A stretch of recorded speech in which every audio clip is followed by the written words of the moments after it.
Então, a gente vai falar hoje sobre a representação dos números complexos no plano complexo, né, o plano de Argand-Gauss, e quais são os conceitos que envolvem essa representação aí. Então, na última aula a gente fez duas coisas principais. Representou no plano, representou em pontos e, na verdade, três, né? Calculamos o módulo desses números complexos. E é isso que eu quero que vocês façam para mim hoje também ao final da aula, tá? Então, só lembrando aqui, eu coloquei alguns valores, C1 até Z4, e para cada número complexo eu coloquei o seu conjugado. Lembrando, o que é o conjugado de um número complexo? Se eu tenho o número Z1 igual a 2 mais 13, por exemplo, o seu conjugado é 2 menos 3i. Eu vou mudar o sinal da parte imaginária. Se o número é Z2, 4 mais 2i, seu conjugado é... Opa, aqui é menos, tá? Vou até riscar aqui. É menos 4 menos 2i, tá? Eu vou mudar o sinal somente da parte imaginária. O número complexo é 4i, ou 0 mais 4i, né? O seu conjugado, 0 menos 4i, ou menos 4i, como a gente tem aqui. E por último, olha, se o número complexo na verdade é um número real, o seu conjugado é ele mesmo, né? Porque não tem parte imaginária, é 0. Então não faz diferença mudar isso aí. A gente falou de principal na última aula, então. Eu posso escrever esses números aqui usando pares ordenados. Sempre vai ser um valor representando a parte imaginária do número complexo e o outro valor representando a parte real. A gente vai usar o eixo vertical, que a gente chamava de eixo y, né?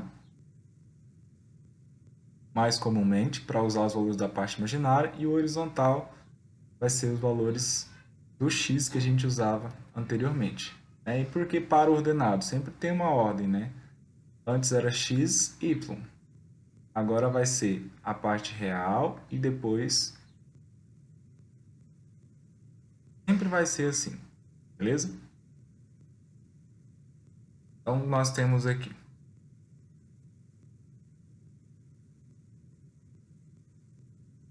no primeiro número vai ficar, então, o número aqui é simples, né? 2 e 3.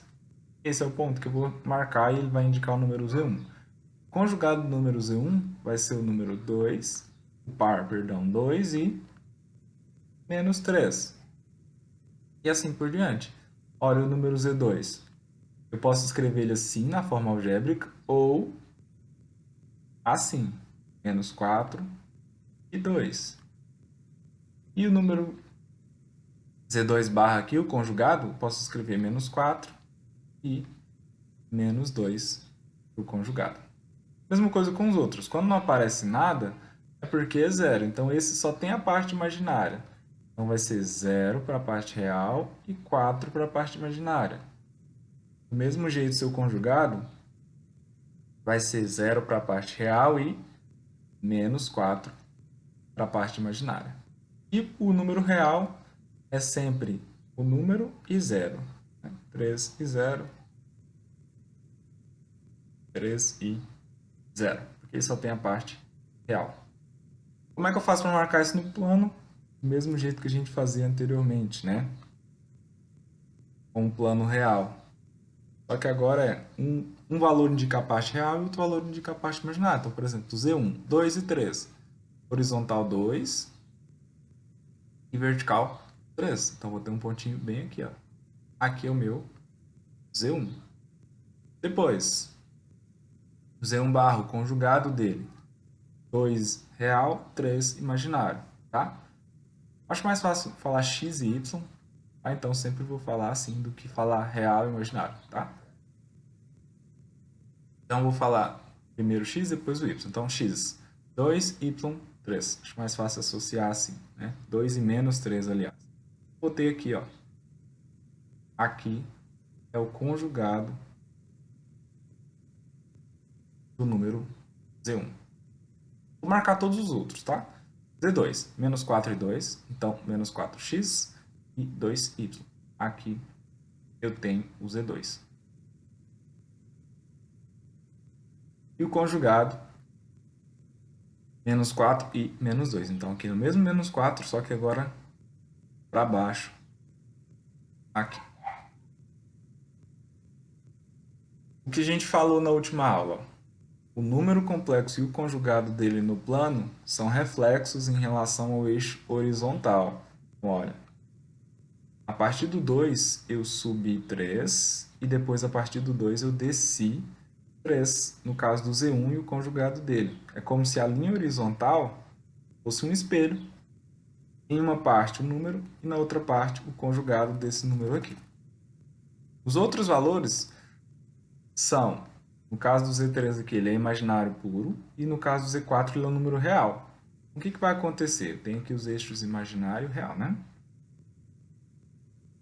O que vai acontecer? O número Z3 ele vai estar sobre o eixo vertical. Z3 aqui, olha, 0 para o x e 4 para o y. Então, aqui é o Z3. E o seu conjugado é o espelho, né? 0 para o x e menos 4 para o y. Aqui é o conjugado dele.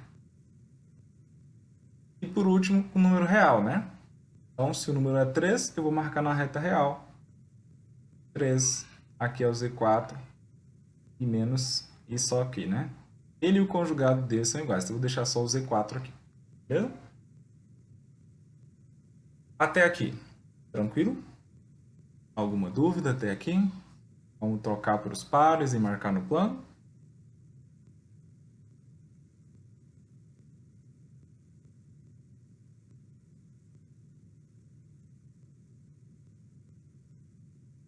Então, olha, a gente tem uma outra representação aqui.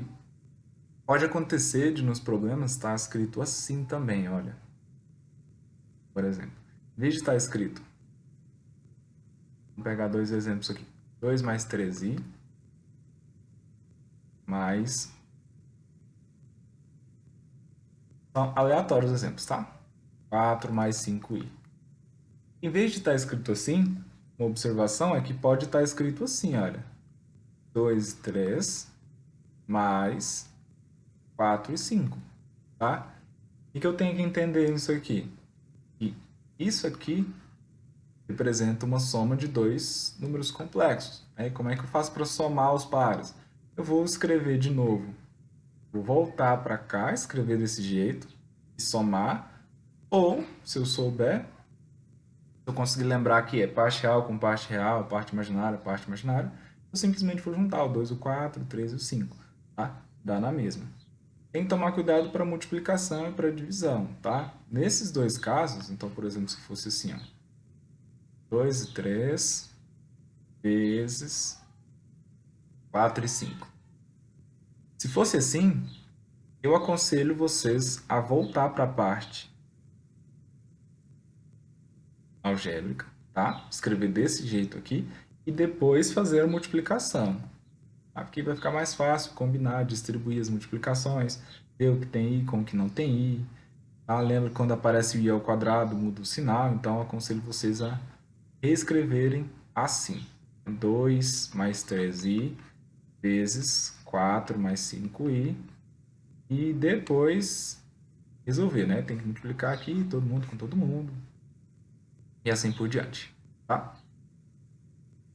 Então, beleza. Representação em pontos, né? Sabemos colocar as coordenadas. Deu para ver que o número e o conjugado deles são simétricos em relação ao eixo horizontal. É como se a linha horizontal fosse um espelho, né? Para cima e para baixo aqui. É fácil marcar esses pontos. E aí a gente falou, eu falei o seguinte, né? Não tem uma ordem para os números complexos. Por exemplo, a gente consegue colocar os números reais. Os naturais, por exemplo, 1, 2, 3, 4, e assim por diante. E eu sei que o 4 é maior que o 3 é maior que o 2 é maior que o 1, e assim por diante. Os números complexos não têm essa ordem bonitinha. Mas nós temos uma propriedade dos números complexos, a gente vai chamar de módulo do número complexo, e dá uma estimativa, tem um número associado, um valor associado a esse número complexo. Tá?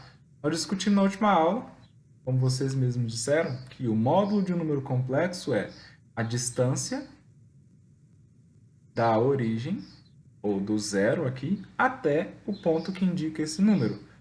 É a mesma coisa dos números reais, né? Olha o número Z4 aqui, olha. Qual que é o módulo do Z4? É a distância do 0 até o 3. Ou seja, o módulo, a gente vai indicar pelas barras, tá? Módulo do Z4 é igual a 3.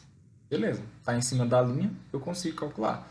Posso fazer a mesma coisa aqui, olha, com o número Z3. Tá? Falei Z4, certo, né? Então, aqui. Primeiro Z4. Aqui. E o módulo dele, vou escrever de novo, é 3. Posso fazer a mesma coisa com o Z3. Então, olha, a linha verde aqui.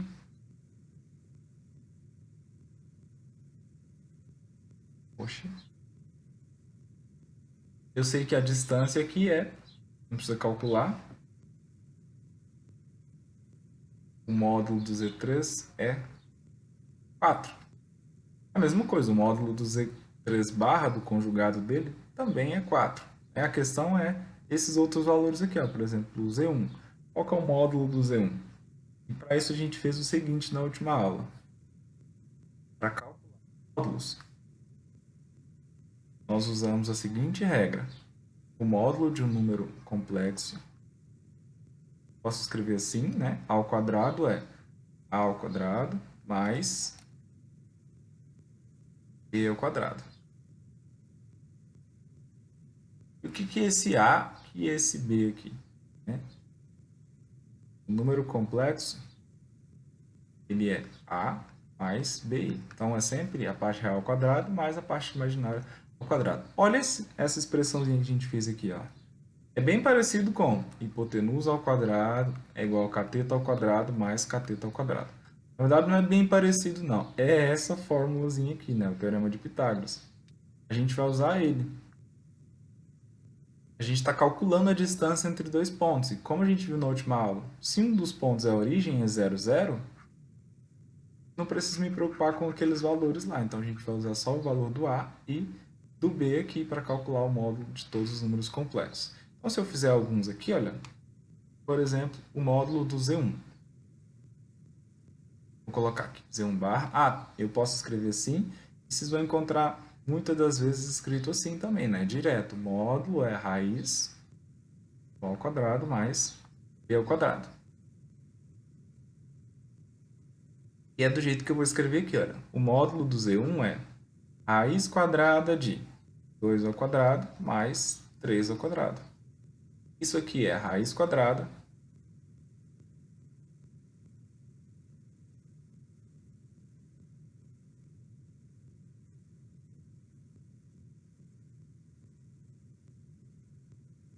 de 4 mais 9. Vou apagar aqui. Aqui vai ficar raiz quadrada de 4 mais 9. Isso aqui é a raiz quadrada de 13. Então, esse é o módulo do Z1. E uma coisa interessante é que o módulo do número e o módulo do seu conjugado é o mesmo. Já que a gente viu lá no desenho que eles são reflexos, né? Um em cima, outro embaixo. Então, sempre a distância do centro até aquele ponto que indica o número tem que ser a mesma, né? Então, vai ficar aqui, olha. Isso é a raiz quadrada de 2 ao quadrado mais menos 3 ao quadrado. E a questão é que todo número ao quadrado é positivo, né? Então, a gente vai ter a mesma coisa. 4 mais 9 e aqui raiz de 13. Então, o módulo do Z1 e do Z2 é raiz de 13. Vou fazer a mesma coisa aqui, olha. Com o Z2, módulo de Z2, raiz de menos 4 ao quadrado mais 2 ao quadrado. A e B. Eu tenho o seguinte. 4 ao quadrado, 16. 2 ao quadrado, 4. Tenho raiz de 20. E aí a gente pode simplificar um pouquinho aqui. A gente já falou várias vezes das técnicas para simplificar isso. E uma delas é separar o número que eu tenho aqui em multiplicação. Então, eu vou pegar o 20 e decompor. Então, 20, vou lá, 2, 2, 2, 10, 2, 5, 5, 1. Então, eu sei que raiz de 20 é a mesma coisa que raiz de 2 vezes 2, né? Ou 2 ao quadrado, vezes 5. Né? 2 vezes 2 vezes 5. Isso é o mesmo que 2 ao quadrado vezes raiz de 5. Ou seja, raiz de 2 ao quadrado, que é 2, né? Vezes 5. E aí, com certeza vocês conseguem fazer isso de forma mais rápida, né? Cada um já tem seu método aí, mas vou deixar anotado aqui só para lembrar de onde eu tirei. Por exemplo, quando eu vejo 20, já vem à minha mente que o meu pensamento é raiz de 20 é igual a raiz de 4 vezes 5. Raiz de 4 é 2 e a raiz de 5 eu não consigo tirar. Então, quando eu vejo raiz de 20, na minha mente já vem esse procedimento aqui. Mas cada um, nessa altura do campeonato, já tem o seu. Na dúvida, decompõe o número, vê as potências que forem iguais ao índice, né? Então, aqui ó, não aparece, mas é 2. Então, por isso que eu tirei todos que têm elevado a 2 da raiz. E os outros que não têm, continuam. Né? Fiz isso, simplifiquei aqui então, né? Descobri que é 2 raiz de 5 o módulo de Z1. E aqui, como a gente viu, olha, não vou nem calcular, né? Deu para ver lá no desenho. Módulo de Z3 é 4, né? E aqui o módulo de Z4 é 3. Ah, e se eu fizer, vai dar certo? Vai, né? Vou deixar anotado melhor. Módulo de Z3, só para a gente ter certeza. É igual a 0 ao quadrado, por que 0 ao quadrado? Porque não tem a parte real. Mais 4 ao quadrado. Raiz quadrada de 4 ao quadrado, né? 4, como a gente tinha dito antes. Beleza? Então tem aqui, olha, Z1 raiz de 13, Z2, 2 raiz de 5. Né? Eu posso até colocar aqui no meu desenho o Z1.